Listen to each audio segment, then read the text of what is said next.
கர்த்தர் கொடுத்த நாளுக்காக கர்த்தர் நான் நன்றியோடு துதிக்கிறேன், ஸ்தோத்திரிக்கிறேன். நம்ம வசனத்தை தியானிக்கும் பொழுது நிறையா தாவீது எழுதின சங்கீதத்துலேருந்து நிறையா காரியங்கள் நம்ம கற்றுக்கொள்ளறதுக்கு உதவியாக இருக்கும்னு நான் விசுவாசிக்கிறேன். வசனங்களை தியானிக்கும் பொழுது நீங்கள் ஜெபத்தோடு கூட தியானிங்க. வசனங்கள் மூலமாக ஆண்டவர் நம்மளோட கூட பேசுகிறதுக்கு நீங்கள் உதவியாக ஆண்டவரை நோக்கி ஜெபிங்க. அப்போ இந்த வசனத்தினுடைய கருத்துக்கள் மூலமாக நாமளும் அதன்படி நடந்து அந்த ஆசீர்வாதத்தை சுதந்திரித்து கொள்ள முடியும். அதுதான் நம்ம இந்த நாட்களில் நம்ம தியானிச்சிட்ருக்கோம். சங்கீதத்தில் இன்றைக்கி 26வது சங்கீதத்தில் 9வது வசனம், என் ஆத்துமாவை பாவிகளோடும் என் ஜீவனை இரத்த பிரியரோடும் கூட வாரிக்கொள்ளாதேயும் அப்படின்னு சொல்லி அந்த வசனத்தை நம்ம படிக்க போகிறோம் இன்றைக்கி. இது ரொம்ப முக்கியமானது. நம்ம வாழ்க்கையில் எல்லாமே முக்கியமானது. இந்த வசனத்து இந்த 26வது அதிகாரம் ஃபுல்லுமே பார்த்திங்கன்னாக்கி நீங்கள் ஃபுல்லாக படிக்கும்போது அந்த இடத்துல ஒவ்வொரு இடத்துலையும் நிறுத்தி நிறுத்தி பார்த்தா நமக்கு தேவையானது நிறைய இருக்குது. அது என் ஆத்மாவை பாவிகளோடும் என் ஜீவனை இரத்த பிரியரோடும், ஆத்மாவும் ஜீவனும் ரொம்ப முக்கியமானது, ஆண்டவருக்கு பிரியமானது. அதை மற்ற அந்த பாவிகளோட, அதாவது பாவினா என்னது, ஆண்டவருக்கு பிரியமில்லாத காரியங்களை செய்கிறவங்க, இரத்த பிரியர்னா ஆண்டவருக்கு பிரியமில்லாத காரியங்களை செய்கிறவங்க கூட என்னை அதை சேர்த்துக்கிடாதீர் ஆண்டவரே, நான் எப்படி இருக்கணுங்கிறத எனக்கு சொல்லி தந்திருக்கீங்க, அதுபடி நடக்கேன் அப்படின்னு சொல்லி ஆண்டவர் எழுதி வச்சிருக்காரு. அவர் வார்த்தையின் மூலமாக எழுதி வச்சிருக்காரு. அந்த வார்த்தையின் மூலம் நம்ம எப்படி நடக்கும், நம்முடைய வாழ்க்கையில் நடந்து செல்றதுக்கு இந்த வசனங்கள்லாம் நம்மளோட கூட பேச நம்ம உதவி செய்ய ஆண்டவர்கிட்ட ஜெயிப்போம். ஆண்டவர் பெரிய காரியங்களை செய்வோம். ஜெயிப்போம். நல்ல தகப்பனே, நமக்கு நன்றி செலுத்துகிற சுவாமி. தாவீது எழுதின வசனங்களின் நீங்கள் எழுதி சொன்ன அந்த வசனங்கள் மூலம் அவர் எழுதி வச்சிருக்கிற காரியங்கள், அவருடைய வாழ்க்கையில் நடந்த காரியங்களை எழுதி வைத்து, ஆண்டவரே நாங்கள் எப்படி இருக்க வேண்டும், எப்படி ஆண்டவரோடு கூட இடைப்பட வேண்டும் என்று அநேக காரியங்களை கற்றுக்கொண்ட அப்படின்னா நன்றி செலுத்துகிற சுவாமி. இந்த சங்கீதத்தை எழுதி தந்த இந்த கிருபைக்காக நன்றியோடு துதிக்கிற ஸ்தோத்திரிக்கிறோம். இந்த வசனங்களின் மூலமாக எங்களுடைய வாழ்க்கை நிறைவேறத்தக்கதாய் எங்களுடைய வாழ்க்கையை உங்களுடைய சித்தத்துக்கு நாங்கள் அர்ப்பணித்து ஜெபிக்கிற பிள்ளைகளாய் காணப்படவும் தேவன் தாமே எங்களுக்கு உதவி செய்யமாக ஜெபிக்கிறோம். தாவீது ஆண்டவரே எப்பொழுதும் உம்மோடு கூட இருந்தது போல், உம்மிடத்தில் ஜெபித்து ஒவ்வொரு காரியங்களும் செய்தது போல் எங்களுடைய வாழ்க்கையில் நாங்கள் நடைபெறவும், எங்களுடைய வாழ்க்கையில் எல்லா தீர்மானத்தையும் எடுக்கும் பொழுது தேவனுடைய பாதத்தில் அமர்ந்திருந்து நாங்கள் எடுக்கத்தக்கதான கிருபையை இந்த நாட்டில் தந்து வழிநடத்தமாக ஜெபிக்கிறோம். அதுபோல் நீங்கள் அப்படி செய்து வழிநடத்த போகிறதுக்காக நன்றி. உடைய வசனங்களை தியானிக்கும் பொழுது நீங்கள் எங்களோடு கூட பேச வேண்டுமாய், ஆவியானவர் எங்களுக்கு உதவி செய்ய வேண்டுமாய் ஜெபிக்கிறோம். அதை கடைபிடிக்க எங்களுக்கு உதவி செய்கிற தேவ கிருபை எங்களோடு கூட இருந்து இந்த நாட்களில் நடத்த வேண்டுமாய் கருத்தில் அர்ப்பணிக்கிறோம். நீங்கள் பொறுப்படுத்தி வழிநடத்தமாக ஜெபிக்கிறேன். துதிக்கான மயமெல்லாமக்கே செலுத்துகிறேன். ஏசு ரட்சகன் நாமத்தில் ஜெபங்கள் நல்ல பிதாவே, ஆமென். ஒரு பாடல் பாடி நம்ம வசனத்துக்கு ஆரம்பிச்சிடும்.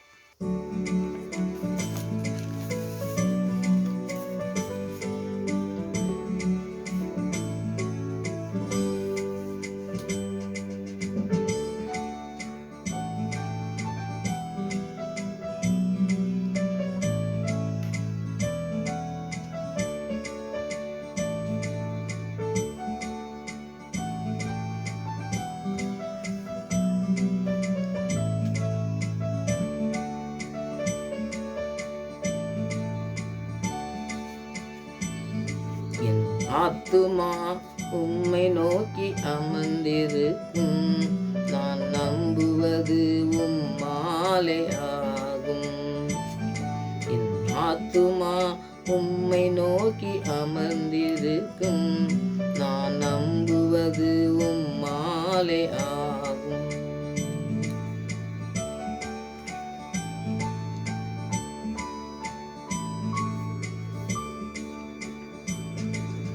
கண்மலையே அடைக்கலமே, திண்டலனே என்னை மீட்டவரே. கண்மலையே அடைக்கலமே, என்பலனே என்னை காப்பவரே. ஆசை உறவிட மாட்டே, என்னை ஆசை உறவிட மாட்டே. ஆத்துமா உம்மை நோக்கி அமர்ந்திருக்கும், நான் நம்புவது உம்மாலே ஆகும்.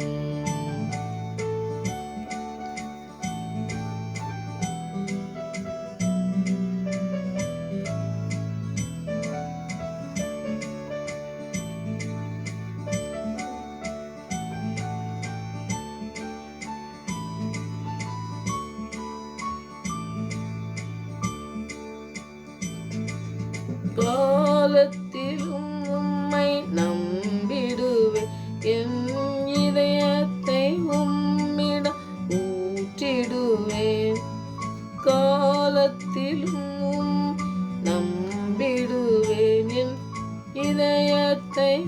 உம்மிடம் ஊற்றிடுவே, ஆசை ஊற விட மாட்டே, என்னை ஆசை ஊற விட மாட்டே. ஆத்துமா உம்மை நோக்கி அமர்ந்திருக்கும், நான் நம்புவது உம்மாலே ஆகும்.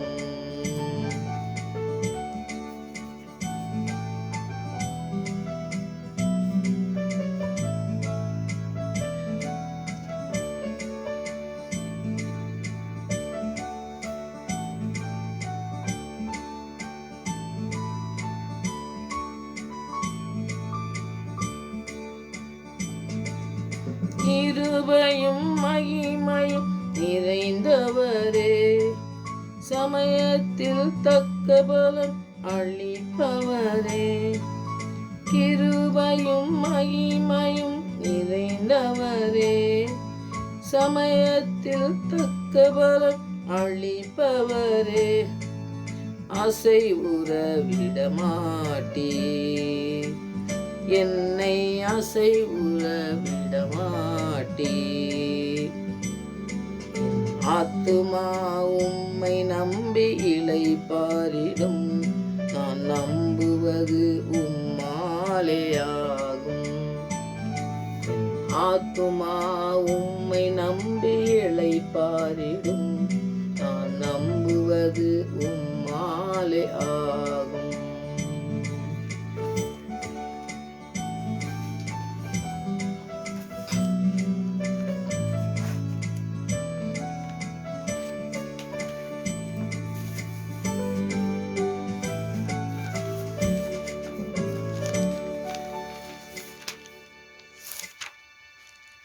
இன்னைக்கு சங்கீதம் 26வது அதிகாரத்தில் 9வது வசனம், என் ஆத்மாவை பாவிகளோடும் என் ஜீவனை இரத்த பிரியரோடும் கூட வாரிக்கொள்ளாதேயும். இப்போ எந்த இடத்துக்கெலாம் நம்ம போகக்கூடாது அப்படிங்கிறது ரொம்ப முக்கியமானது. அது ஆண்டவர் சொல்லியிருக்காரு. அந்த காரியத்தை நம்ம தாவீது எழுதி வச்சிருக்கிறத நம்ம படிக்கும் பொழுது நம்முடைய வாழ்க்கையில் எந்த குறைகள் இருக்குமானால் எந்த இடத்துல நம்ம இருக்கோம் அப்படிங்கிறத நம்ம பார்த்து நம்ம அதை சரி செய்ததுக்கு தான் வசனங்கள்லாம் நம்ம தியானிக்கோம். முதல்ல ஆத்மாங்கிறது ரொம்ப முக்கியமானது. நம்ம ஆத்மா எங்கே இருக்குதோ அப்படிங்கிற ஒரு காரியத்தில் நம்ம வேதத்தில் நிறைய காரியங்கள் இருக்குது. அதை நீங்கள் படிக்கும்போது சங்கீதம் 31ல் நீங்கள் 7வது வசனத்தை நீங்கள் படித்து பார்த்தோன்னா, ஆத்மா எவ்வளோ விலையேற பெற்றது பாருங்கள். உங்களுக்கு கிருபையினாலே களி கூர்ந்து மகிழ்வேன், நீர் என் உபத்திரவத்தை பார்த்து என் ஆத்ம வியாகுலங்களை அறிந்திருக்கிறீர். பாருங்கள், ஆண்டவர் ஆத்மாவில் வியாகுலங்கள் எல்லாவற்றையும் அறிந்திருக்கிற தேவன். நம்ம ஆண்டவர் நம்ம எல்லாவற்றையும் அறிந்திருக்கிற தேவன். அந்த ஆத்மாவை நம்ம எப்படி காத்துக்கொள்ளணும் அப்படிங்கிற காரியத்தை தாவீது எழுதிச்சிருக்காரு. நம்ம பார்க்கலாம். நம்ம சங்கீதத்தில் நிறைய காரியங்கள் நம்ம கற்றுக்கிடுவோம். ஏன்னா சங்கீதத்தை நிறைய படிங்க. நம்ம எந்த வசனங்களை நம்ம படித்தாலும் நான் சங்கீதத்திலேருந்து நிறைய காரியங்கள் நீங்கள் படிக்கும் பொழுது நிறைய காரியங்களை நம்ம கற்றுக்கொள்ள முடியும். அடுத்தது சங்கீதத்திலே 62வது சங்கீதத்தில் 1வது வசனத்தை பார்த்திங்கன்னா, தேவனையே நோக்கி என் ஆத்துமா அமர்ந்திருக்கிறது, அவராலே என் ரட்சிப்பு வரும். இப்போ ரட்சிப்பு ரொம்ப முக்கியமானது. ரட்சிக்கப்படாமல் இருக்கிற ஒரு ஜீவன்கள் பாருங்கள், நிறைய நம்ம உலகத்தில் பார்க்கோம். பாருங்கள், ஆண்டவரால் ரட்சிக்கப்பட்டு ஆண்டவர் வழிநடத்துறதுக்கு ஒப்பு கொடுத்து அவங்க முழுவதுமாக ஆண்டவர் மாத்திரம்தான் சார்ந்து இருக்கிற ஒரு மனுஷியை பார்த்தீங்கன்னாக்கா அவங்களுடைய வாழ்க்கை எப்படி இருக்குது? ஆண்டவருக்கும் அவங்களுக்கு சம்மந்தமே இல்லாமல் அவங்க உலக வாழ்க்கையில் உலக மனுஷன் சொல்கிறதபடி கேட்டு படிப்பு இருக்குது, பதவி இருக்குது, பணம் இருக்குது அப்படின்னு சொல்லி போகிறவங்க காரியங்கள் எப்படி இருக்குங்கிறத நம்ம உலகத்தில் பார்க்கோம். அப்போ ஆண்டவர் அவரை நோக்கி இருக்கிறவங்க எப்படி அவரை நோக்கி அமர்ந்திருக்கிறதுனால ரட்சிப்பு வருது. அவரை நோக்கி நம்ம இருக்கணும் அப்படிங்கிறது ரொம்ப முக்கியமானது. ஆத்மாவை காத்துக்கொள்ளணும். எல்லாத்தோட ஆத்மா ரொம்ப விலையேற பெற்றது. அதை காத்துக்கொள்ளணும்னா நிறைய வசனங்கள் இருக்குது. நான் அந்த குறிப்பிட்ட 2 வசனங்கள் மட்டும் நான் சொல்கிறேன். நீங்கள் நிறைய வசனங்களை எடுத்து நீங்கள் படிங்க. ஆத்மா எவ்வளோ விலையேற பெற்றதுன்ட்டு நம்ம நிறைய வசனங்கள் இருக்குது. அதை படித்து அதை நீங்கள் தெரிஞ்சுக்கணும். நம்ம வாழ்க்கையில் நம்ம எப்படி இருக்கோம் அப்படிங்கிறத நம்மளோட வாழ்க்கையை தெரிஞ்சுக்கிட்டா தான் நம்ம அதை திருத்தி இப்படி தான் இருக்கணும்னு ஆண்டவர் சொல்லியிருக்கிறத நம்ம தெரிஞ்சு அந்தபடி நம்ம நடக்கிறதுக்கு நம்ம முக்கியமாக அதை நம்ம தியானிக்கணும். அடுத்து அதே சங்கீதத்தில் 63வது சங்கீதத்தில் நீங்கள் பார்த்தீங்கன்னாக்கி வனாந்தரத்தில் அவர் வந்து எப்படி வாழ்க்கையில் நடந்து நிறைய வனாந்தரத்தில் வாழ்க்கையில் பாருங்கள் நிறைய கஷ்டங்கள் அனுபவிச்சார். அந்த டயத்தில் அவர் எழுதின வசனங்களை பாருங்கள். தேவனே நீர் என்னுடைய தேவன். நம்ம ஆண்டவர் வந்து நம்முடைய தேவன். நம்ம வந்து முதலாவது என்ன தெரியும்னா நம்முடைய தேவன், அவர் வந்து நம்ம தேவன், நம்முடைய தகப்பன் தாயை நம்மளை கைவிட்டாலும் நம்மளை கைவிடாமல் நம்முடைய உள்ளங்கையில் வரைஞ்சிச்சிருக்கிற நல்ல தகப்பன், அவர் தான் என்னுடைய தேவன். அதிகாலமே உண்மை தேடுகிறேன். பாருங்கள், அதிகாலமே நான் நிறைய திரும்ப சொல்லியிருக்கேன். அதிகாலையில் தேடுகிறவன் கண்டடைவான். என்னை தேடும்போது நீங்கள் கண்டுகொள்வீங்க. ஆண்டவர் அதிகாலையில் ஏன் தேட சொல்கிறாருன்னா, காலையில் வந்து பார்த்திங்கன்னாக்கி முக்கியமாக வந்து ஆண்டவரே ஜெபிக்கிறதுக்கு போகிற நேரமே அந்த நேரம் தான். நமக்கு வந்து மற்ற நேரத்துங்கள்லாம் பார்த்திங்கன்னா மற்ற காரியங்கள்லாம் நிறைய நடைபெற்று இருக்கக்கூடிய காரியங்கள் இருக்கும். அந்த காலையில் அதிகாலையில் 4 மணி அந்த டயத்துலலாம் பார்த்திங்கன்னாக்கி எந்த ஒரு டிஸ்டர்பும் இருக்காமல் இருக்கும். முதலாவது வந்து டிஸ்டர்ப் இருக்காது. அடுத்தது வீட்டிலே பாருங்கள் நமக்கு ஒரு வேலையும் இருக்காது. அந்த டயத்தில் நம்ம காலையில் எழுந்திரிக்கணும். முதலாவது 4 மணிக்கு எழுந்திரிச்சு அந்த டயத்தை அந்த நேரத்தை வந்து ஆண்டவருக்கு கொடுக்கணும். ஆண்டவர்கிட்ட முதலாவது எழுந்திரிச்ச உடனே ஆண்டவருக்கு அர்ப்பணிக்கிறது தான் முதலாவது. அடுத்ததுன்னா டிஸ்டர்ப் இல்லை ரெண்டாவது. மூணாவது பார்த்திங்கன்னா நமக்கு வேலை வந்து அதுக்கு பிறகு தான் நம்ம வேலை பார்க்க ஆரம்பிப்போம். அதனால் 4 மணி அந்த 5 மணி அந்த டயத்தில் வந்து நம்ம அதிகாலையில் எழுந்திரிச்சு ஆண்டவரோட பேசுகிற அந்த ஜெபிக்கிற அந்த வழக்கத்தை நாம் வந்து உருவாக்கணும். அது ரொம்ப முக்கியமானதுங்க. அதை நம்ம செய்து கொண்டு இருந்தால் இன்னும் அதிகமாக செய்கிறதுக்கு ஆண்டவர் உதவி செய்ய நம்ம ஜெபிக்கணும். அப்புறம் பாருங்கள், வறண்டதும் விடாய்த்ததுமான தண்ணீரற்றதுமான நிலத்திலே என் ஆத்மா உண்மையில் தாகமாக இருக்கிறதுன்னு சொல்கிறாரு. பாருங்கள், நமக்கு எந்த வாழ்க்கையில் அதாவது என்ன சொல்கிறாரு, வாழ்க்கையில் எத்தனையோ காரியங்கள் நடக்கும். நமக்கு பிரச்சனைகள் வரலாம், நமக்கு வந்து கஷ்டங்கள் வரலாம். அந்த நேரத்திலலாம் என்ன நடக்கும் அப்படிங்கிறத பற்றி தான் அந்த 62வது சங்கீதத்திலும் 63வது சங்கீதத்தையும் நம்ம ஆண்டவராக இயேசு கிறிஸ்து நமக்கு வந்து சொல்லித்தரதை நம்ம பார்ப்போம். ஏன்னா வந்து வறண்ட இடத்துல எப்படி இருக்கும் அப்படிங்கிறத நம்ம பார்க்க தான் செய்ய போகிறோம். அதேபடி ஆண்டவரை நோக்கி அமர்ந்திருக்கிறவங்களுக்கு எப்படி நடக்கும் அப்படிங்கிற இந்த 2 காரியமும் நமக்கு ரொம்ப முக்கியமானது. இந்த 2 காரியத்துக்குள்ள விளக்கங்களை நம்ம இப்போ தெரிஞ்சுக்கிட்டோம்னா இன்னும் அதிகமாக நம்ம தியானிக்க முடியுங்கிறதுனால 62வது அதிகாரத்தில் 1வது வசனத்தில் ஆத்மா அமர்ந்திருக்குது. தேவன் பேரில் நம்ம நம்பிக்கை வச்சு எந்த சூழ்நிலை வந்தாலும் சரி நம்மளை அசைக்க முடியாது அப்படிங்கிற ஒரு விசுவாசம் வந்து நமக்கு இருக்கணும். ஏன்னா வந்து பார்த்திங்கன்னா நிறைய காரியங்கள் உலகத்தில் நடக்கிறத பார்த்தோம்னாக்கி நமக்கு வந்து இதில் நம்ம தப்பிச்சுக்கொள்வோமா, இல்லாட்டா இதுலேருந்து நம்ம மீட்டெடுக்கப்படுவோமா அப்படிங்கிற ஒரு சந்தேகம் ஏற்படும் பொழுது ஆண்டவன் நம்மளோட கூட இருக்கிற அவர்கிட்ட நம்பிக்கை வைப்போம் நம்ம அப்படிங்கிற காரியத்தை இருக்கணும். அதில் உறுதியாக நிற்கிறதுக்கு நமக்கு ஆண்டவர் ஜெபிக்கணும். அது ஜெபிச்சு தான் நம்ம பெற முடியும். அப்புறம் அவர் ரட்சித்தது மாத்திரமில்லை, அவர் என் கண்மலை என்னை உயர்ந்த இடத்துல வைக்கக்கூடிய அடைக்கலமாக இருக்கார். இப்போ நிறைய இடத்துல சங்கீதத்தில் அதுதான் சொல்லுவார், எனக்கு கண்மலை எனக்கு உயர்ந்த அடைக்கலம் அப்படிம்பார். அப்போ உயர்ந்த அடைக்கலத்தில் நம்ம இருக்கோம் அப்படிங்கிறது நமக்கு தெரியணும். கண்மலையில் உயர்த்துக்கிற தகப்பன் நம்மளோட கூட இருக்கார். இதெல்லாம் தெரியாமல் இருந்தோம்னாக்கே நம்முடைய வாழ்க்கையில் ஒரு கஷ்டங்கள் வரும்பொழுது நமக்கு யாருமே இல்லை, நமக்கு உதவி செய்ய யாருமே இல்லைன்னு சொல்லி நம்ம சோர்ந்து போகக்கூடிய நேரங்கள் நிறைய வருது. அந்த டயத்தில் இந்த வசனங்கள்லாம் தியானிக்கும் பொழுது நம்ம ஆண்டவர் நம்மளோட கூட பேசுகிறத நம்ம உணர முடியும். அதில் இந்த பார்த்திங்கன்னா முதலாவது காரியம்னா ஆண்டவர்கிட்ட நம்பிக்கை வச்சு நம்ம எந்த சூழ்நிலையும் நம்மளை வந்து ஆண்டவர் கைவிட மாட்டாருங்க. ஒரு ரட்சிப்பை மாத்திரம் இல்லை, நமக்கு கண்மலை உயர்ந்த அடைக்கலமாக இருக்காருங்கிறத முதலாவது தெரிஞ்சுக்கணும். இந்த 3 பாயிண்ட் நான் எழுதிச்சிருக்கேன். ரெண்டாவது பார்த்திங்கன்னாக்கி நம்ம கவலை நேரத்தில் நம்ம முழுசுமாக ஆண்டவர்கிட்ட அர்ப்பணித்து ஜெபிக்கிற பிள்ளைங்களாக இருக்கணும். நிறைய நேரத்தில் நம்ம மைண்டு என்ன ஆகும்னா நமக்கு கவலைகள் வரலாம், நமக்கு வந்து இந்த முடிவு எடுக்க முடியாத நானே நிறைய நேரத்தில் அந்த மாதிரி தவறு பண்ணியிருக்கேன். இந்த தவறுகளை நம்ம பண்ணக்கூடாது அப்படிங்கிறது தான் இந்த வசனத்தின் மூலமாக நான் சொல்ல விரும்புகிறேன்.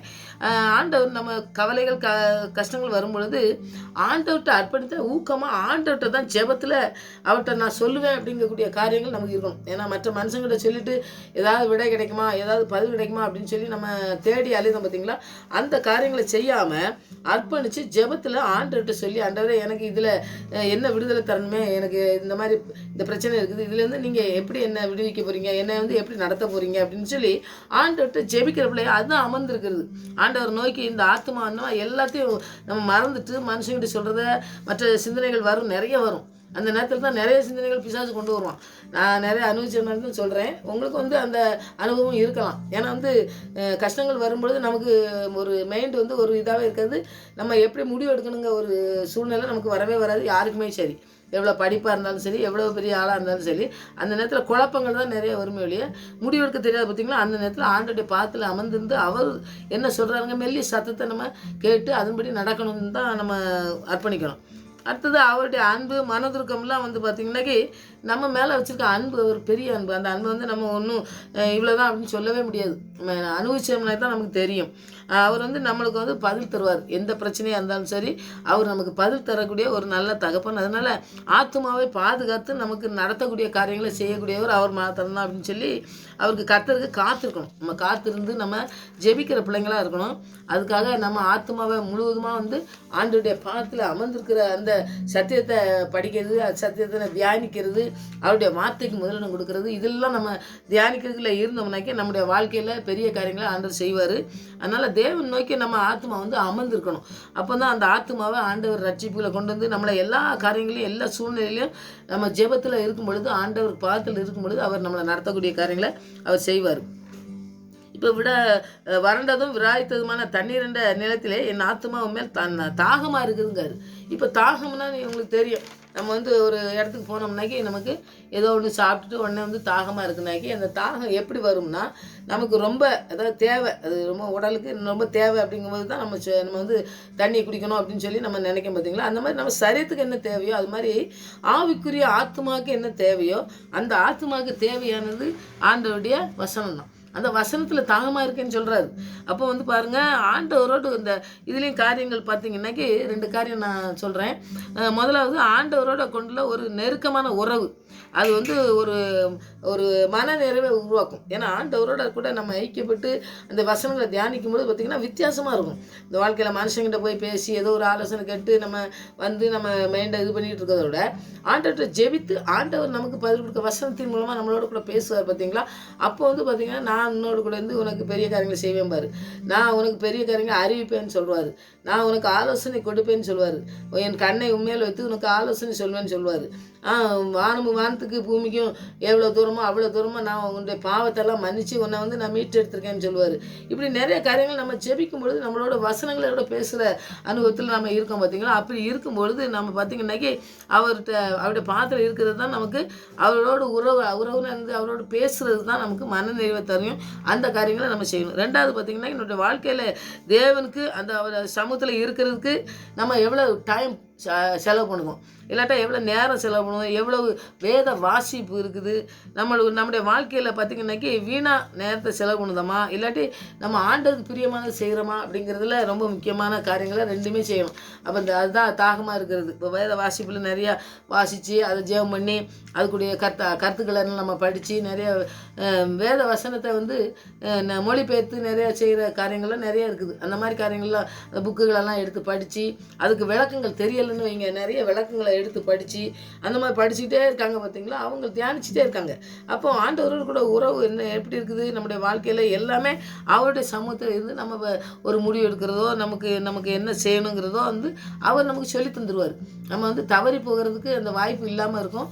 அந்த காரியங்களை செய்கிறதுக்கு நீங்கள் இந்த மாதிரி அதாவது வேதத்தில் உள்ள ரகசியங்களெல்லாம் கற்றுத்தாங்க ஆண்டவரேன்னு சொல்லி ஆவியானவர் மூலமாக நீங்கள் கற்றுக்கொண்டு அதில் வந்து நீங்கள் அதுதான் தாகமாக இருக்கேங்காரு. அப்போ அந்த தாகத்தில் நாம் இருக்கோமா, நம்முடைய வாழ்க்கையில் எப்படி இருக்கோம், நம்ம வசனத்தில் ஆண்டவருடைய பாதத்தில் இருக்கிறதுலன்னு சொல்லி நம்ம அதை தியானிக்கணும். அடுத்தது பார்த்திங்கன்னா 2வது அவர் சொல்கிறாரு பாருங்கள், ஆத்மாவை பாவிகளோடு சொல்கிறார். பாவிகள்னால் என்னது, பாவம் செய்கிறவங்க மாத்திரம் இல்லை, பாவிகளை ரட்சிக்கத்தான் ஆண்டவர் வந்தார்னு சொல்லி நம்ம ஆனால் பாவிகளுக்கு ஆண்டவர் வந்து தேவன் வந்து பதில் கொடுப்பது இல்லை அப்படின்னு சொல்லி யோவான் 9வது அதிகாரத்தில் 31வது வசனத்தை நீங்கள் படித்து பார்த்தீங்கன்னா பாவிகள்னால் என்னது, பாவம் செய்கிறது மற்ற ஆண்டவர் பிரியமில்லாத காரியங்களை செய்கிறவங்க ஜெபத்துக்கு வந்து ஆண்டவர் பதில் கொடுக்கறதே கிடையாது. அப்போது பாவிகளை மன்னிக்க வந்தேன்னு ஏன் சொல்கிறாரு, பாவத்தை மன்னிக்கிறதுக்கும் அவனை விடுதலை செய்யறதுக்கு தான் நான் வந்தேன்னு சொல்கிறாருன்னா, எப்படி பாவத்திலேருந்து மனம் திரும்புகிற ஒரு பாவி நிமித்தம் பரலோகத்தில் மிகுந்த சந்தோஷம்னு சொல்கிறாரு. அப்போ பாவம் செய்கிறவன் இல்லை, பாவி மூலமாக பாவத்திலேருந்து மனம் திரும்பி வரணும்னு சொல்கிறாரு. அப்போ அந்த மாதிரி மனம் திரும்பி வாழுத ஒரு கூட்டத்தோடு தான் நம்ம இருக்கணுமே இல்லையா, அந்த பாவிகளோட என்ன அப்படியே வாரிக்கொள்ளாது ஆண்டவரே என் ஆத்மாவை அப்படின்னு சொல்லி அவர் சொல்கிறத நம்ம பார்க்கோம். நம்ம பாவிகளாக இருக்கிறது தான். நம்ம ரோமர் 5:8 ரோமர்லாம் நிறைய படிச்சிங்கனாக்கி நிறைய காரியங்களை நம்ம கற்றுக்கொள்ள முடியும். ஏன்னா சட்ட திட்டங்கள்லாம் நிறைய ரோமரில் பவுல் எழுதியிருக்கிறத நம்ம பார்க்க முடியும். நிறைய காரியங்கள் நமக்கு புரியாதது அதெல்லாம் இருந்ததுன்னா நம்ம செபத்தோடு கூட ஆண்டவரே நீங்கள் ஆவியான எனக்கு கற்றுத்தாங்க, நிறைய காரியங்கள் உங்களுடைய சட்டங்கள் உங்களுடைய திட்டங்கள் உங்களுடைய நீர் எப்படி தீர்மானத்தில் என்னை அழைச்சிருக்கீங்கிறதெல்லாம் பார்க்கணும், நான் புரிஞ்சுக்கணுன்னாக்கி ரோமர் நிறைய எழுதியிருக்காரு. அதெல்லாம் நான் படிக்கும்பொழுது நீங்கள் என்னோட கூட இருந்து எனக்கு கற்றுத்தாங்க ஆண்டவரேன்னு சொல்லி நீங்கள் ஒவ்வொரு வருஷமாக படித்தா கூட அதுக்கு ஆண்டவர் கற்றுத்தரக்கூடிய ஆண்டவர். நம்ம ஆண்டவர் வந்து பெரியவர். ஏன்னா வந்து நம்ம காலேஜில் போய் படித்தாலோ மற்ற யார்கிட்டயோ நம்ம சந்தேகம் கேட்டாலும் அவங்க சொல்கிறதுக்கு ஒரு நேரம் சொல்லித் தருவாங்க, ஒரு நேரம் சொல்லித் தர்றதுக்கு வாய்ப்பு இல்லை. ஆனால் ஆண்டவர் எப்போ போய் கேட்டாலும் அதுக்கு பதில் கொடுக்குற ஆண்டவர். எப்பவுமே நமக்கு தெரியாதுன்னு சொன்னோம்னா அந்த தெரியாத கற்றுத்தரக்கூடிய ஆண்டவர் அவர் ஒருவர் மாத்திரம்தான். நான்லாம் நிறைய நேரத்தில் வசனம் படிக்கும்பொழுது புரியணும்னா அதுக்கு ஏதாவது விளக்கங்கள் ஆண்டவர் வந்து சொல்கிறத நான் பார்த்துருக்கேன். நம்ம கேட்டு அதன்படி மற்றவங்களுக்கு சொல்லும் பொழுது அதுக்கு ஆசீர்வாதமாக இருக்கும். அதனால் ஆண்டவர்கிட்ட தான் நம்ம கேட்கணும். நிறைய காரியங்கள் தெரியாத இந்த ரோமர் 5:8 பார்த்தீங்கன்னா, நாம் பாவிகளாக இருக்கையில் கிறிஸ்து நமக்காக மற்றதுனாலே தேவன் நம்ம மேல் வைத்த அன்பு தமது அன்பை விளங்க பண்ணுகிறார். இப்போ ஆண்டவர் நம்ம மேலே வச்சுட்ட அன்பை பாவிகளாக இருக்கையில், நம்ம பாவியாக இருக்கும்போது தான் அவர் வந்து நமக்காண்டி மறிக்கிறதுக்கு வந்தார். நம்முடைய பாவத்தை அவர் சுமந்து தீர்த்தார். பாவத்திலேருந்து நமக்கு ரட்சிப்பை தர்றதுக்கு நம்மளுக்கு வந்தாருன்னு சொல்லி நம்ம பார்ப்போம். அப்போ பாவத்திலேருந்து ரட்சிக்கப்பட்ட ஒரு மனுஷனை கூட தான் நான் இருக்கணும் ஆண்டவரே. இந்த பாவம் செஞ்சு அப்படியே இருக்கான்னு நீங்கள் பதில் கொடுக்க முடியுங்களா, அவங்க கூட என்ன வாரிக்கொள்ளாதுன்னு சொல்லிட்டு தான் அந்த காரியங்களை எழுதி வச்சிருக்காரு. அதை நம்ம பார்க்கணும். தேவனுடைய அன்பு வந்து நமக்கு அளக்க முடியாது. அவருடைய அன்பு எவ்வளவு, அவர் வந்து தன்னையே முழுவதுமாக அவர் மறிக்க கொடுத்து அவர் ஜீவனையே தந்தார் நமக்காக. நம்ம வந்து அவருக்கு ஏதோ நல்ல பிள்ளையாக இருந்தோம், அவர் சொன்னதெல்லாம் கேட்டு அப்படிலாம் இல்லவே இல்லை. அப்படி இல்லாத போது நம்மளை தேர்ந்தெடுக்க நம்மளை ரட்சிப்பை கொண்டு வந்து நம்மளை அவருடைய பிள்ளையாக மாற்றுறதுக்கு நம்ம வந்தார். அது ரொம்ப முக்கியமானது.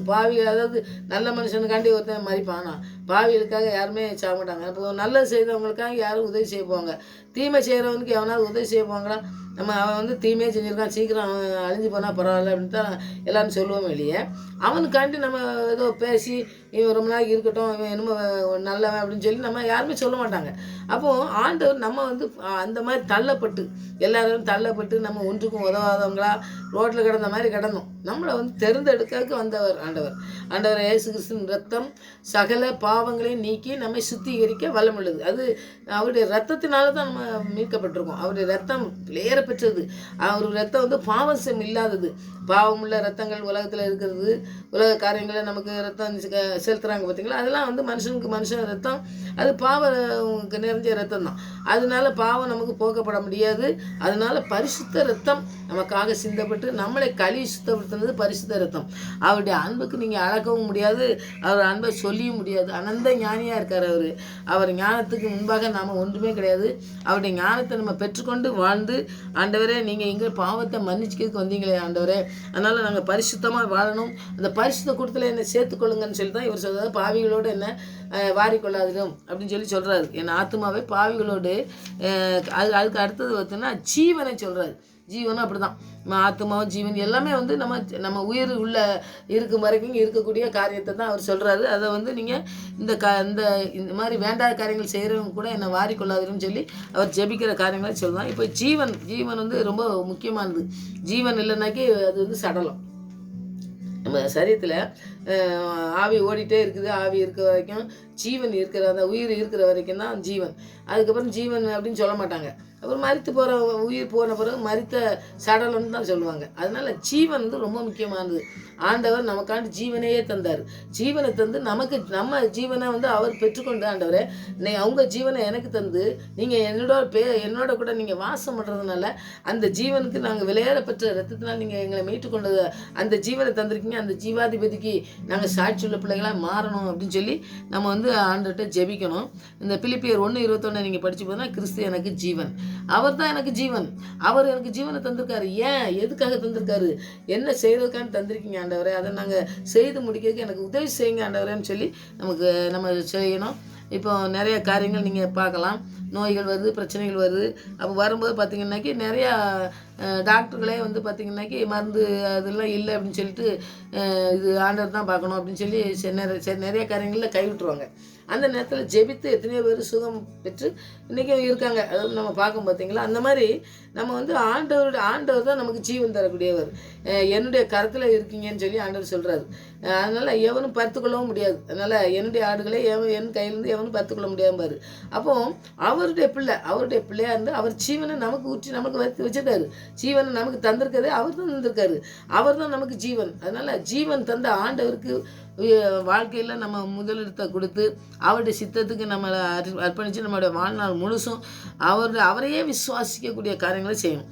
அவர் தான் நமக்கு ஜீவன் இருக்காரு, அவர் தான் நம்மளை என்னத்துக்கும் வச்சுருக்காரு. அதனால் அவர் என்ன சித்தம் வச்சுருக்காரோ அந்த சித்தத்துக்கு நம்ம வந்து ஒப்பு கொடுத்து ஜெபிக்கிற பிள்ளைங்களாக இருக்கணும்.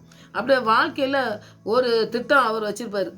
அவர் திட்டம் வச்சுருப்பார் பார்த்திங்கன்னா, அந்த திட்டத்தை நாம் வந்து புரிஞ்சுக்கிட்டு நடந்தால் தான் அந்த திட்டத்துக்கு நம்ம சரியான பாதையில் நடக்க முடியும். அதையும் நம்ம அந்த திட்டத்தின்படி நடக்கிறதுக்கு நம்ம அர்ப்பணிக்கணும். அப்போ தான் நமக்கு ஜீவன் தந்த அந்த ஜீவாதிபதிக்கு நம்ம சத்தியம், அதாவது அவரே வழியும் சத்தியம் ஜீவனுமாக இருக்குதுன்னு சொல்லி யோவான் 14:6 சொல்கிறாரு பார்த்திங்களா. அந்த மாதிரி அவர் தான் வழி கட்டுறது, அவர் தான் சத்தியம் வேறு யாருமே கிடையாது. ஜீவனும் அவர் தான் தர்றாரு. அப்போ அவருக்கு அவர் வழியில் நடக்கணும், அவர் சத்திய பாதையில் நடக்கணும், அவர் ஜீவன் தந்திருக்காரு. அந்த காரியங்களை நம்ம செய்து முடிக்கணுங்கிறத நம்ம ஆண்டர்கிட்ட அர்ப்பணித்து நம்ம ஜெபிக்கணும். அந்த ஜீவனை வந்து எவ்வளோ விலையேறப்பட்டதுன்னு சொல்லி அவர் சித்தத்துக்கு அர்ப்பணிக்கிற பிள்ளைகளாக நாம் வாழணும். அப்படிங்கிறது தான் அவர் ஜீவன் சொல்ல. ஜீவனை இரத்த பிரியரோடு என்னை வாரிக்கொள்ளாதுன்னு சொல்லி நம்ம சொல்கிறத நம்ம பார்க்கோம். இரத்த பிரியர்னால் நமக்கு தெரியும், நிறைய காரியங்கள் அதெல்லாம் வேண்டாத காரியங்கள் செய்கிறவங்கள தான் நம்ம பார்க்கோம். இப்போ நீங்கள் பார்த்தீங்கன்னாக்கி சங்கீதம் 59:2 நீங்கள் படித்து பார்த்தீங்கன்னாக்கி, இரத்த பிரியரான மனுஷருக்கு என்னை விலைக்கு ரட்சியும் அப்படின்னு சொல்லி சொல்கிறாரு. இப்போ இது என்ன காரியங்கள்னா, நம்ம வாழ்க்கையில் பார்த்திங்கன்னா நிறையா வேண்டாத காரியங்களை செய்கிறது மாத்திரம் இல்லைங்க, மற்ற காரியங்கள் எவனாவது இப்போ என்ன செய்யணும், நம்ம நினச்சபடி அவனை செஞ்சு முடிச்சே ஆகணும், இவனை எப்படி கெடுத்தே ஆகணும், இவனை எப்படியாவது கொன்னே ஆகணும் அப்படின்னு சொல்லிட்டு அந்த வெறியில் இருப்பாங்க பார்த்திங்களா. அந்த வெறி நீங்கள் நிறையா பார்த்துருக்கலாம். உலகத்தில் நீங்கள் போய் பார்த்தீங்கன்னாக்கி உலகத்தில் நிறைய பேர் இருக்காங்க. இன்றைக்கெல்லாம் நீங்கள் வழி நடந்து போகும்போதே பார்க்கலாம். இரத்த பிரியர்கள்ங்கிறது ரொம்ப இந்த போர்க்களத்துக்கு போய் தான் பார்க்கணும், இல்லாட்டா வேறு எங்கேயாவது ஒரு வேண்டாத காரியங்கள் செய்கிற இடத்துல தான் பார்க்கணும் அப்படிங்கிறதெல்லாம் ஒன்றும் கிடையாது. இப்போ பார்த்தீங்கன்னா சாதாரணமாக நம்ம ரோட்டில் நடந்து போகும்போதே அந்த மாதிரி வெறி பிடிச்சி நிறைய பேர் இருக்காங்க, வெறியர்களாக இருக்காங்க பார்த்திங்களா. அந்த மாதிரி அந்த வெறி பிடிச்சவங்க கூட என்னை வாரிக்கொள்ளாதீங்க ஆண்டவரே, அந்த மாதிரி நான் இப்படி எப்படி காரியங்களில் நான் இருக்கணும், எப்படி இருக்கணும், நான் உமக்கு பிரியமான பிள்ளையாக இருக்கணும் அப்படிங்கிறத அவர் சொல்கிறத நம்ம பார்ப்போம். இப்போ மனுஷன் நான் சொன்னேன் பார்த்திங்களா, இப்போ நம்ம நடந்து போகும் கூட நடக்க காரியங்கள் நிறைய நடக்குது. சும்மா போயிட்டு இருப்பான், அப்படியே கள்ளத்துக்கு ஏறிதான், இல்லாட்டா ஏதாவது ஒன்று தப்பு பண்ணுதான், அவங்க பிரியமில்லாத காரியங்களை செய்கிறாங்க பார்த்திங்களா. அந்த மாதிரி காரியங்கள் நிறைய பேர் இப்போ நல்லவன் கெட்டவன்லாம் பார்க்குறதே கிடையாது. ரோட்டில் அப்படியே தூக்கி எதை வச்சு குத்துறது கொல்றது அப்படிங்கலாம் ரொம்ப சாதாரணமாக நடக்குது. குடும்பங்கள்லேயும் நடக்குது, வெளியே நடக்குது பார்த்திங்களா. அந்த மாதிரி காரியங்களை தான் சொல்கிறது தான் இரத்த பிரியன்னு நம்ம சொல்கிறோம். அந்த மனுஷன் மத்தியில் அந்த மனுஷன் மாதிரி நான் இருந்துடக்கூடாது ஆண்டவரே, நான் எப்படி இருக்கணும், நான் உம்முடைய பிள்ளையாக இருக்கணும், நான் நீங்கள் எப்படி நடத்தணும்னு வச்சுருக்கீங்களோ அந்த பிள்ளையாக இருக்கணும் அப்படின்னு சொல்கிறத நம்ம பார்க்கோம்.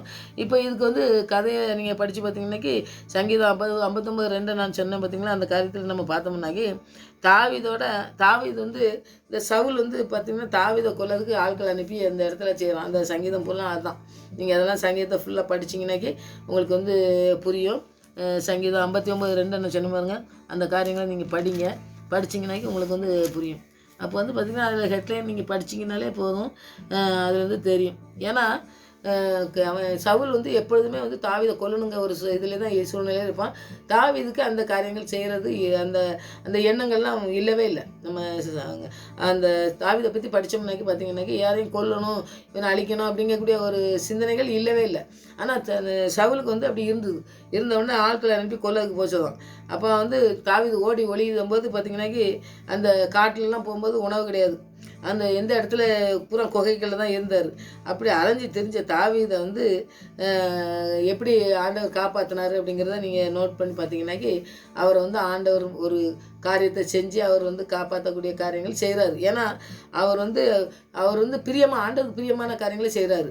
தாவீது இவன் சவுலை கொல்லதுக்கு டைம் கிடைக்கும்போது கூட அவங்க கூட இருக்கவங்களாம் அந்த இடத்துல நிற்கும்போது கொல்லதுக்கு போனால் அவர் கொல்ல மாட்டார். ஏன்னா தாவீது என்ன செஞ்சார்னா, அபிஷேகம் பெற்ற எந்த மனுஷனையும் நான் தொட மாட்டேன், ஏன்னா ஆண்டவருக்கு பிரியமானதை நான் செய்யணும், நான் இந்த மாதிரி அவருக்கு பிரியமில்லாத காரியங்களை செய்யக்கூடாதுன்னு ஒரு முடிவெடுத்து அவர் வாழ்ந்ததை நம்ம பார்ப்போம். அப்போ நம்முடைய வாழ்க்கையில் எப்படி இருக்கும், அபிஷேகம் பெற்றவங்களை பற்றி நம்ம நிறைய பேசுகிறது, அவங்கள பற்றி குறை சொல்கிறது, அதெல்லாம் நம்முடைய வாழ்க்கையில் இருக்கவே கூடாது.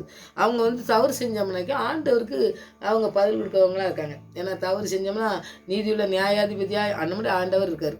நம்ம நியாயம் தீர்க்கிறதுக்கு நமக்கே ஒன்றுமே கிடையாது. ஏன்னா ஒரு பெண்ணை விபச்சாரம் செஞ்சான்னு சொல்லி கொண்டு வரும்போது ஆண்டவர் சொல்லுவார், இன்னொரு பையனை இங்கே கொண்டா அப்படின்னு சொன்னோம்னாக்கி அதெல்லாம் அதுக்கு பதில் சொல்ல மாட்டான்னு சொல்லிட்டு அவனுக்கு ஏற்ற மாதிரி அந்த இடத்துல பதில் சொல்கிறது நம்ம பார்ப்போம்.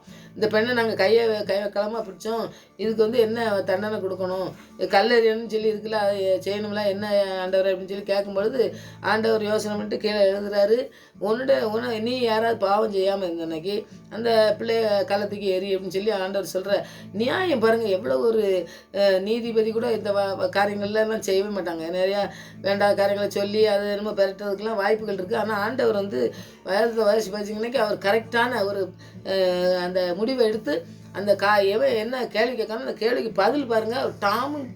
நம்முடைய வாழ்க்கையில் நம்ம நடக்கக்கூடிய காரியங்களை ஆண்டவர் கற்றுத்தரதை நம்ம பார்க்க முடியும். ஏன்னா உடனே சொல்லுவார், நீங்கள் யாராவது பாவம் செஞ்சாமல் இருந்தோம்னா அந்த முதல் கல் அவன் அந்த பொண்ணு மேலே ஏறி அப்படின்னு சொல்லும் பொழுது எல்லோரும் போயிட்டான்.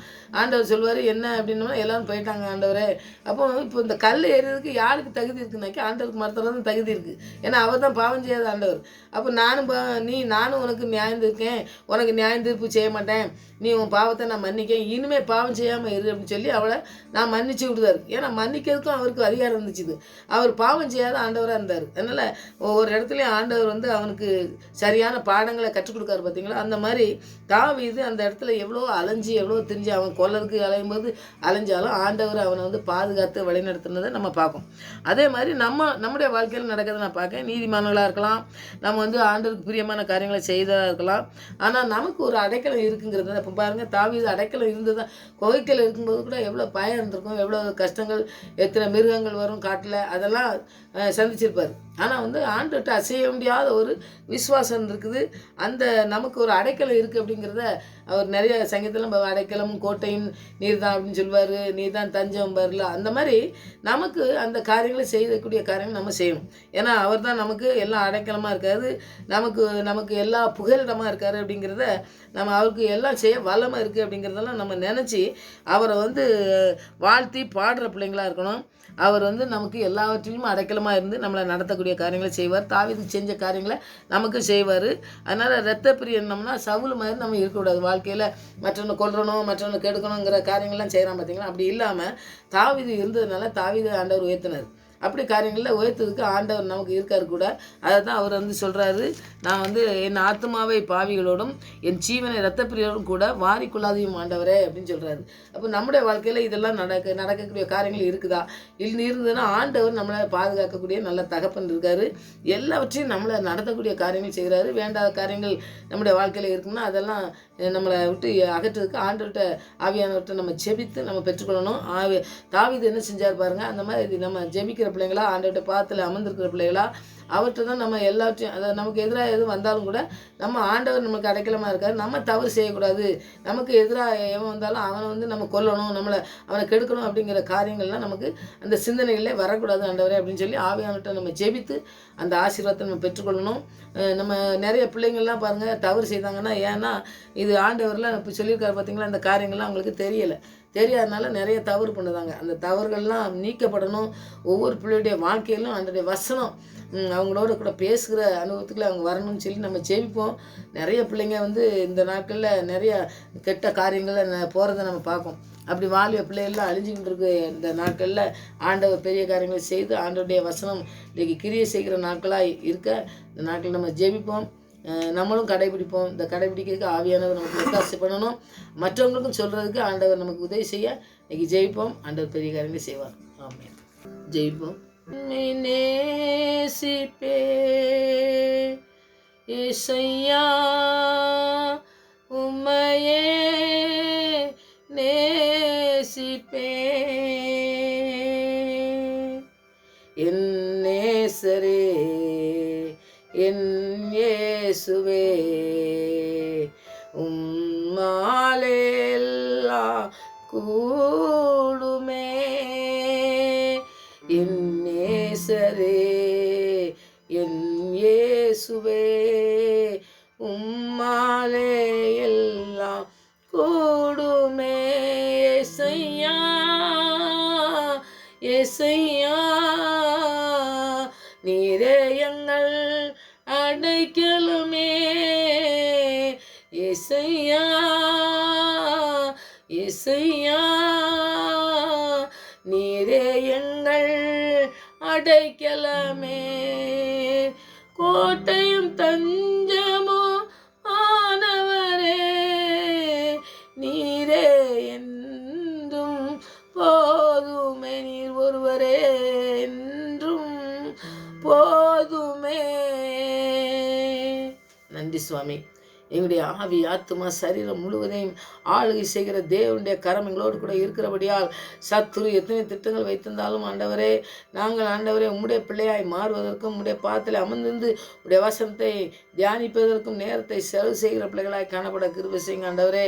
மற்றவர்களோடு கூட அந்த போராடுகிற நேரங்களிலே நாங்கள் ஈடுபடாதபடி தேவனுடைய வசனத்தின் தேவனுடைய பாதத்தில் அமர்ந்திருந்து அவருடைய சத்திய வார்த்தைகளை ஆண்டவரை இன்னும் அதிகமாக தியானிக்க கிருபை செய்ய வேண்டுமா ஜெபிக்கிற ஆண்டவரே. உம்முடைய வசனம் எங்களோடு கூட பேசுகிற நாட்களாய் இந்த நாட்கள் மாற வேண்டுமாய், நீங்கள் எங்களுக்கு அடைக்கலமும் தஞ்சமும் கோட்டமாய் இருக்கிறேன் என்பதை நாங்கள் உணர்ந்து கொண்டு விசுவாசித்து அதன்படி நாங்கள் நடந்து செல்ல கிருபை தந்து வழிநடத்தமாக ஜெபிக்கிறேன். நீங்களே எங்களுக்கு ஜீவன் தந்தவர், நீங்கள் தான் எங்களுக்கு அடைக்கலம், நீங்கள் தான் எங்களுக்கு கோட்டை, நீங்கள் தான் எங்களுக்கு கண்மலையாக இருக்கிறபடியால் தகப்பனே உம்முடைய கருத்திலே நாங்கள் அர்ப்பணிக்கிறோம் சுவாமி. எங்களுடைய வாழ்க்கையில வைத்திருக்கிற திட்டங்கள் நிறைவேறட்டும் ஆண்டவரே. எத்தனை திட்டங்கள் சத்துரு வைத்திருந்தாலும் தாவீதை ஆண்டவரே, எத்தனை காரியங்களிலே ஆண்டவரே வேதனையோடு காணப்பட்ட நாட்கள் உண்டு. ஆனாலும் உயர்த்தின தேவ கிருபை எங்களையும் உயர்த்த வல்லமுள்ளதாக இருக்கிறபடியாக நன்றியோடு துதிக்கிற ஸ்தோத்தரிக்கிற ஆண்டவரே.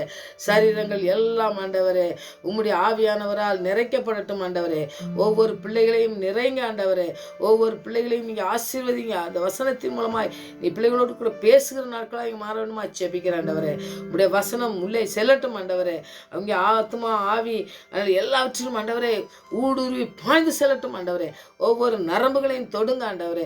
ஒவ்வொரு சரீரத்தில் உள்ள வேதனையும் ஆண்டவரை மாற்றுங்க ஆண்டவரே. உம்முடைய காயப்பட்ட கரம் மாத்திரம்தான் எங்களை விடுதலை செய்ய முடியும், முழுமையான விடுதலைக்குள்ளே எங்களை கொண்டு வர முடியும் என்று ஆண்டவரே சத்துருக்கு சவால் விடுகிற பிள்ளைகளாய் மாற தேவன் கிருபை செய்ய வேண்டுமா ஜெபிக்கிற ஆண்டவரே. அன்றைக்கு தாவீது கோலியாத்தை வெல்ல போகும்பொழுது ஆண்டவரே, நான் தேவனுடைய ஆவியானவர் அனுப்பின அந்த பட்டயத்தோடு வர்றேன்னு சொன்னானே ஆண்டவரே. அந்த பட்டயம் எத்தனையோ காரியங்கள் வைத்திருந்தாலும் அந்த கோலியாத்தை ஜெயித்த தேவ கிருபை, அந்த கிருபையை தந்தீங்களே தாவீதுக்கு, அதுபோல எங்களுடைய வாழ்க்கையிலும் கோலியாத்தை போல வருகிற சத்துருவின் திட்டங்களிலிருந்து எங்களை மீட்டெடுக்கிற தேவ கிருபை, நாட்களை எங்களை உயர்த்தி வழிநடத்துகிற கிருபை, எங்களுக்கு பலம் தருகிற கிருபை நாட்களை ஊற்றி வழிநடத்த வேண்டுமா ஜெபிக்கிறேன் ஆண்டவரே. ஒருடைய வாழ்க்கையிலும் இருக்கிற திட்டங்கள் நிறைவேறட்டும் ஆண்டவரே. ஒவ்வொரு சரீரத்தில் உள்ள காயங்கள் ஆற்றப்படட்டும் ஆண்டவரே. ஒவ்வொரு சரீரத்தில் உள்ள உறுப்புகளையும் என் தேவ ஆவியானவர் தொட்ட வேண்டுமா, எல்லா வேதனைகளையும் மாற்ற வேண்டுமா ஜெபிக்கிற எல்லா ஆண்டவரே காரியங்களையும் நீங்கள் செய்து முட்டித்து ஆண்டவரே, ஜீவன் நான் ஜீவன் என்று கிறிஸ்து என் ஜீவன் என்று சொல்லி ஆண்டவரை நாங்கள் வாழ்க்கையிலே ஓடி ஜெயிக்கிற பிள்ளைகளாய் காணப்பட, உம்மை துதிக்கிற பிள்ளைகளாய் காணப்பட, தேவன் வெறுமையாக இருக்கிற பாத்திரத்தை நிறைவாக்கி தர வேண்டுமா ஜெபிக்கிற ஆண்டவரே. நாங்கள் வெறுமையாகத்தான் வருவோம் ஆண்டவரே. ஆனால் நீங்கள் ஆவியானவரால் நிறைக்கப்படும் பொழுது நாங்கள் நிறைவான பலனை பெற்றுக்கொள்ள முடியுமே ஆண்டவரே. அந்த காரியங்களை செய்த இந்த நாட்களில் ஆவியானவர் எங்களுக்கு உதவி செய்ய வேண்டுமா ஜெபிக்கிற ஆண்டவரே. இது அப்படி செய்து வழிநடத்த போருக்காக நன்றியோடு துதிக்கிற ஸ்தோத்திரிக்கிறேன் ஆண்டவரே. இந்த நாட்டில் எங்களோடு கூட பேசின தயவுக்காக நன்றி. இன்னமும் எங்களோடு கூட பேசி எங்களை வழிநடத்தமாக ஜெபிக்கிறேன், துதிக்கிற ஸ்தோத்திரிக்கிறேன் ஆண்டவரே. மறுபடியும் அவங்க சமூகத்தில் வரும் வரை எங்களை காத்து வழிநடத்தமாக ஜெபிக்கிறேன், துதிக்கிற மயமெல்லாம் மகே செலுத்துகிறேன். ஏசு ரட்சகன் நாமத்தில் ஜெபங்களுக்கு நல்ல பிதாவே, ஆமென்.